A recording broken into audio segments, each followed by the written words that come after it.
Merhaba arkadaşlar, yepyeni haberlerle karşınızdayız. Mert Ramazan Demir gece 4'te eski evinde. Mert Ramazan Demir kız arkadaşıyla sabaha karşı 4'te Cihangir'deki eski evine girerken görüntülendi. Cihangir'de oturan Mert Ramazan Demir geçen yıl sevgilisi Afra Saraçoğlu ile birlikte Ulus'taki bir eve taşınmıştı.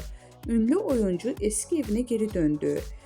Mert Ramazan Demir geçtiğimiz çarşamba gecesi saat 4'te Cihangir'deki evine girerken görüntülendi. Üstelik yalnız değildi. Çarşamba akşamı Cihangir'de giren Mert Ramazan Demir mekandan sabaha karşı genç bir kadınla ayrıldı. İkili Demir'in eski evine yürürken objektiflere yansıdı.